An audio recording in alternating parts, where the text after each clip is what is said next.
It's your boy TipDik, and you already know we got more robots. Let's get started. Today, I want to talk about rule sets. I want to open up a discussion because I think it's extremely important that we come to some kind of an agreement as a community on what set of rules that we want to use and kind of standardize. And before we get too much into the video, I want to go ahead and say that I'm planning on going to EVO this year, and if you don't know what that is, it's the largest fighting game tournament in the world. They hold it every year in Las Vegas, Nevada. This year is July 14th through the 16th, and I want to go, so I'm letting you guys know if any of you want to meet up and try to get a grassroots thing going on. Say something in the comments, let me know, and I would love to meet you. So let's talk about rules.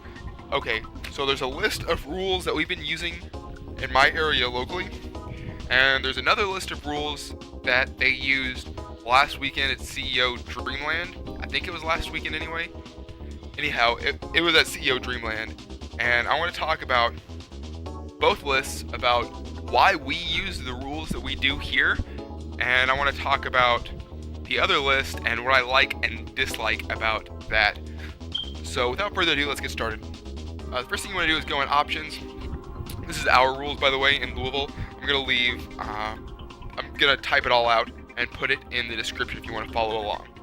So first of all, you want your options screen to look like this. Rumble off, illegal parts off, first person view off. I don't think rumble or first person view really matter that much. First person view, I'm pretty sure doesn't even work in multiplayer. Rumble, I don't really care about it one way or the other, but I think it bothers some people, so we just leave it off. Illegal parts, we turn off just because there's a lot of, frankly, bullshit when it comes to illegal parts, such as Rahu 3 not taking hit stun, and what's that one called? Athena, being able to camp in the air for a very long amount of time. So we just choose not to deal with that. It also turns off oil can and all the can parts, which don't necessarily need to be banned, but you never legitimately want to use them anyway because it's just literally a weaker version of Rayo 1 and all of the standard parts. So moving on, you want to go to versus mode, tag battle. Okay, I think this is going to be the biggest point probably of contention in my whole list, and I feel really strongly about using tag battle over single battle, and I'm going to tell you exactly why. I think tag battle absolutely has to be the way to go, because first off, it weakens counter picks. In this game, there are a lot of builds that can just counter pick other builds and beat them just because they exist. And by having two different Robos, you can kind of have partners that cover each other's weaknesses, so that even if your opponent tries to counter pick you, you've got an option to not have to fight an uphill battle the whole entire time. And by weakening counter picks in this way, I think it more rewards the better player and makes it a more skill-based game. And so that's the first thing. Secondly, it makes more combos possible, such as if you get a hit confirm off of the claw gun, you can tag and combo into dragon or into a whole lot of things, for example, because that gun has a lot of hit stun. You can also get in with a stun gun on a little raider or something pretty mobile, and if you hit him with a stun, you can then tag Sky Freeze Knuckle, Sky Freeze Knuckle, Sky Freeze Knuckle. That's a really cool setup. You can also acro cancel the first hit of the ion gun, and then on hit confirm, tag and combo that into sniper, for example. And a lot of things like that open up as new possible combos just because you have tag as an option. That makes the game more technical and faster, more skill-based, and more interesting. Okay, the third thing that using tag battle does, it opens the door to more tech options, such as what I pointed out in the combo breaker video that I made. You have options to mitigate combos. You also have options to reduce landing lag because of the way that tag works. and I haven't made a video for that, but I will here soon. And so again, that makes the game more technical and more skill-based, which is always a good thing to have a game that's more skill-based. The fourth thing it does is that it tests your resource management skills. So tag, like I was pointing out, is useful for a number of different things, such as putting you into a better matchup versus your opponent, or combos, or breaking out of combos, or reducing your lag. Since you can do all these different things just by tagging, and since tagging to your partner Robo has a cooldown of about 7 seconds, it means you have to be really thoughtful on when is the best time to use it. And I think that makes it for a deeper gameplay experience. You also have to manage your HP as a resource, because since either one of your Robos, whenever either one of them goes down, then you lose the game. Then you have to sometimes make decisions on, okay, should I use my tag as an option to get out of this combo when, like, my next neutral game loss could mean I lose the game if it happens in 7 seconds. Like, is it worth taking the extra damage to not break out of the combo? And so you have to manage HP as a resource too. The last thing it does is that it adds more variety to the game, because, like, for one thing, it literally doubles the amount of parts that you have in every match. It makes you have to think about team composition, and not just what Robos are good and you're comfortable with, but what Robos, like, work together that are also good together. And maybe you could think about using a support Robo, for example, something with Claw and Acrobat Bomb that you can fish for hit confirms, and then whenever you get them, switch to something stronger that can be your damage output. I don't know. The metagame isn't like that advanced here to where we're using Robos dedicated for support, but it's an interesting thing to think about. And so that all makes the game not just more interesting to play, but also more interesting of an experience for viewers, to make them want to be excited for Custom Robo as like a potential esport.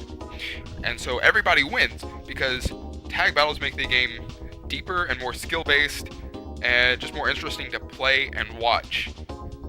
So I think that we really need to be using tag battles, is the short story of it. Anyway, so after you pick tag battle, player 1 plus player 1 versus player 2 plus player 2, this just makes it like a 1v1 where you each have 2 Robos, and then an endless match, because if you read the 3, 5, and 7 sets, it says you still have to play all those sets regardless of or all those matches regardless of who wins, so that's just not ideal for a tournament setting. The next thing to talk about is the stage list. Okay, actually, before we get into the stage list, you want to press Y and just make sure battle time is 180 and friendly pod and bomb blast cause damage is on. 180 is just the max time you can get without going infinite, and you need to have a time limit to pressure one player to have to approach, basically. And we use 180 so we've got the fewest timeouts possible. And friendly pod bomb blast, just because there's no reason for it not to be on. I'm pretty sure you can't even use the Acrobat Bomb with it turned off. Then you have to press OK, not press B. So now let's talk about the stage list. So here are the stages that we were using. We got a starter and counter pick system, similar to what they use in Super Smash Bros. What this means is that there's basically a list of stages that you can start on, and you and your opponent essentially take turns striking out stages that you don't want to start on, and whatever one is left over at the end is the stage you choose from the beginning. And then after that, for the next round, the winner gets to ban a stage, and the loser picks from the remaining stages, including the counter pick stages. And so for our starter stage list, we have Basic Arena, which is tethered also to practice stage, because these stages are like extremely similar if you actually start to look at them. The only difference is that in basic arena, it has the extra breakable wall on the perimeter and the extra non-breakable square wall in the center. And so what I mean by having these tethered is that if one of these two stages gets banned, then they're both banned basically. But you can play on either one. Then the next starter stage we have is Diamond Fences, and then High Rise Plaza, L Formation, and Loading Dock. And the stage, I actually really like this stage a lot, and normally anytime that we play, this is the one that we wind up striking to at the very beginning. This is a fantastic stage. Crevice, okay, so counter picks, right. Crevice Court is the first counter pick, and then we have Castle Keep. Flower Garden, which is similarly tethered to Nature Park in the same way that Basic Stage and Practice Arena are tethered to each other. And so if you if you ban either one of these stages, neither one of them is playable. They're not quite as similar as the other two, but they still are very much alike, not only aesthetically, but because they are very large stages that have an archway in the middle that you can run underneath, and the layout of the walls is not exactly the same, but more similar than you might think, and they each have like a large wall that is like taller than normal walls. So they're relatively similar stages, so we pair them together like that. And then we have Robos Room, and as our last legal stage we have Little Locomotive. Okay, so then once you pick your stage you want to go on, you have the match procedure. So what happens here, so that neither player gets like too much of an advantage from the beginning, is after you have selected your stage, we usually let the player that didn't get the first stage strike pretty much choose whether or not he wants to have the first character select. And so what we do is that you select your first character, which includes all your parts, your bomb, pod, gun, legs, and your body. And then after your whole Robo is chosen, then player 2 gets to choose both of his Robos. Not just one, both of them. And then after that, player 1 chooses his last Robo. The reason for this is that essentially it gives either player a chance to counterpick one of his opponent's Robos. And so we feel like doing it in this order makes it relatively fair. The other rule that we have for character select is that you're not allowed to use duplicate parts on like a single player's Robos. So you can use, it doesn't matter, you can use like any of the parts your opponent uses. That's not an issue. The issue is like if I wanted to have Acrobat Bomb on this guy, then I couldn't also have Acrobat Bomb on this guy, you see.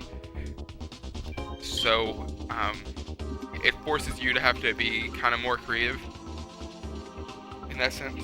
And then after game 1, the winner is character locked, and the loser gets to counterpick his stage and then his Robos. And that's pretty much it for the rules that we're using.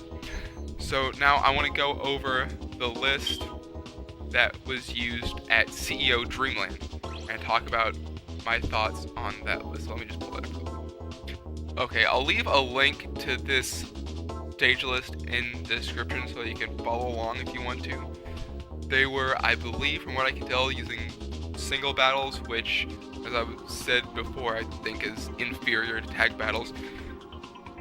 And for their stage list, they have listed Basic Arena, Variants, Basic Cell, and Practice stage.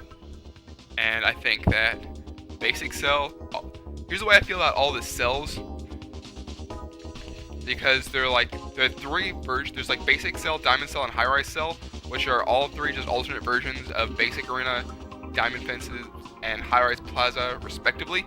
And so I feel like if you've got a version of a stage that has a pool of lava, and you got a version of a stage of the same stage that doesn't have a pool of lava, like even if the cell stages are like kind of okay to use, I don't see any reason why we should include them in the stage list if we got a version of that stage that doesn't have a pool of lava on the floor.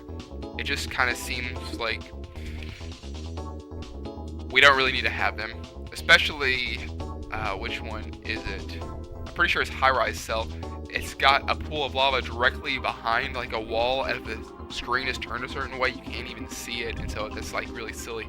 But anyway, not a fan of the cells. It doesn't break my heart to use them, but I don't really think they had a place in competitive play when we got the literal same stage, but without lava. Okay, so the second starter stage after all that rant that they have is Robos Room, which I think is fine.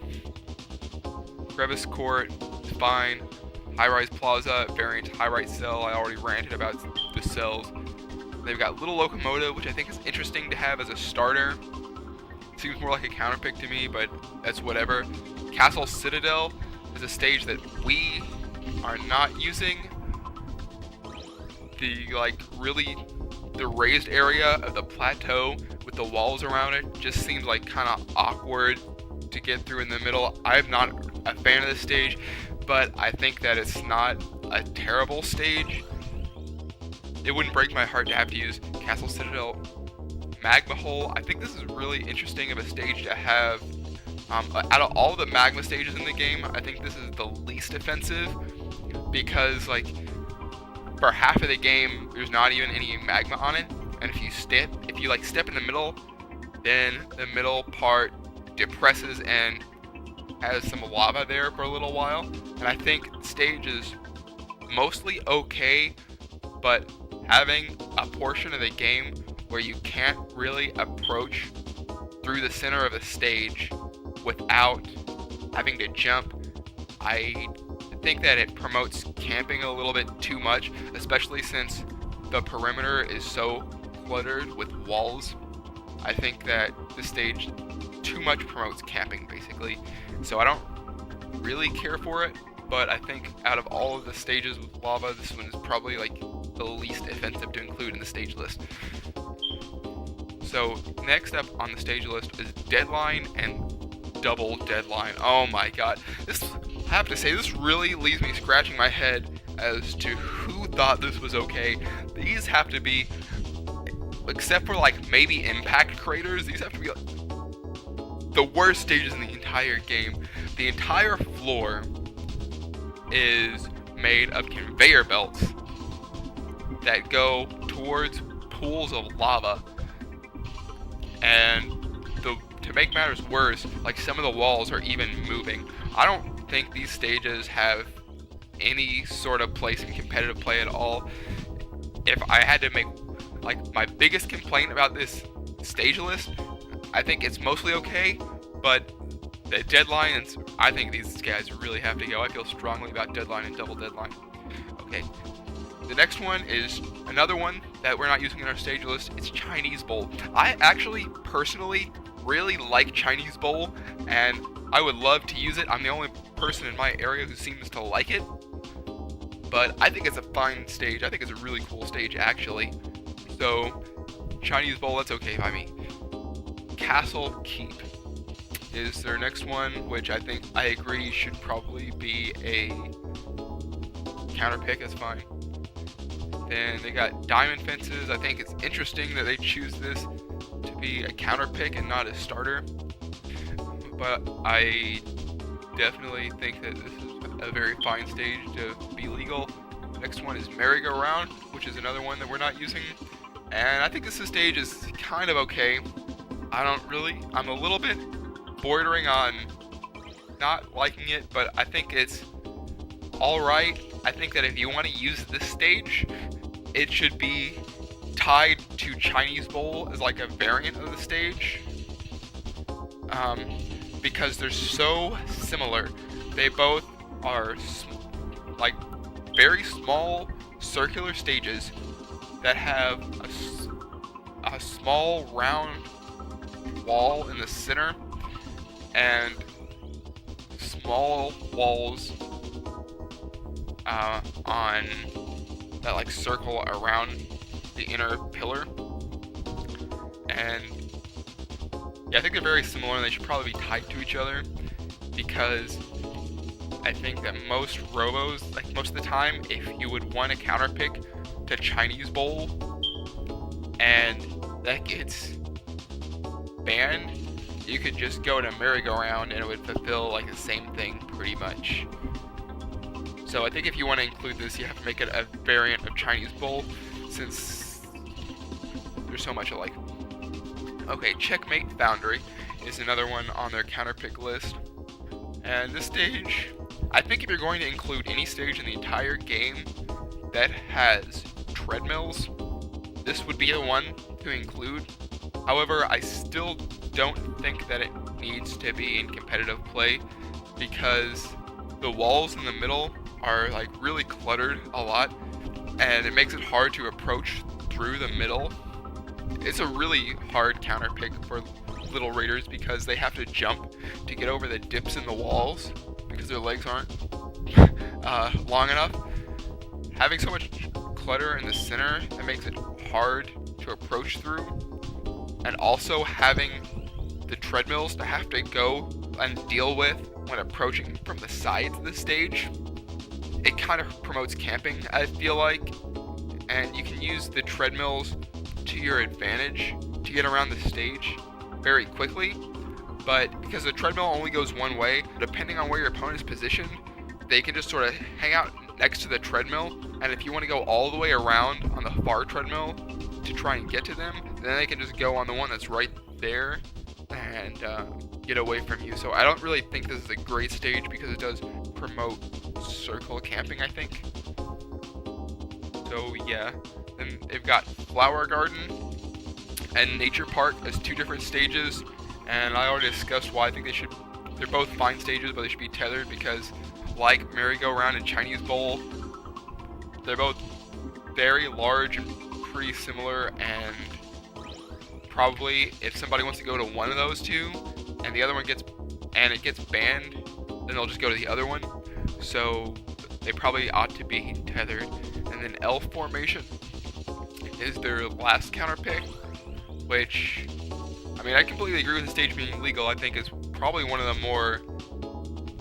most neutral stages in the game, so I don't really see why it's not a starter, but it is what it is. And so I touched on this a little bit before, that I really like Loading Dock, and is in the CEO Dreamland list, Loading Dock is not included, and I think it's really one of the best stages in the game, in my opinion. A lot of the people that I play with feel the same way. I think it's kind of near the bottom next to all these BS stages like Panic Cubes and Walls and Battle Gear Station, Impact Craters, Gigantic Sprawl. All these, it's kind of muddled in with all these BS stages, so it's easy to overlook, but I think this is a really great stage. The only thing that's kind of weird about it is the rotating platform, but it doesn't really get in the way most of the time, to be honest. It's just kind of there. The only problem I really ever have with it is that if your opponent is very high in the air, sometimes it can get in the way of his or your shots if it's rotated in just the right way, but most of the time it doesn't really play a role in the battle. You guys should definitely consider Loading Dock as a stage. So let's see what they've got for the rest of their rules. 2 stage bans regardless of the amount of games needed to win. That makes a lot of sense, having like as many stages as you do. Stage ranking order doesn't really matter because it's completely dependent on your number of starters. Bans and strikes do not carry over to other games of the set. Okay, that's fine. Oh yeah. Here's something I want to talk about, because there's a lot of just like basic stuff that's like the battle time 180 and all the other stuff that we had on our list. but a big difference that I want to highlight is health is set to 72%. Prevent timeouts. Okay, I actually really think this is a cool and really smart idea, and I think I'm going to try to see if we can start implementing that over here, because timeouts definitely can be a really big factor in a 3-minute long game. Managing the health handicap, since we can't extend the time limit, I think is a super cool idea, and props to you guys for figuring that out. And that's pretty much the extent of like the differences in the lists. They got a whole thing about using the built-in secret mode to select your parts if you want a blind pick for the first game, but not being allowed to for the second game. I think that makes a lot of sense if you're going to do a single battle, but like I was saying before, I think we should be using tag battles, and the way that we do it, we're selecting your character, and tag battles I think is super just good and optimal.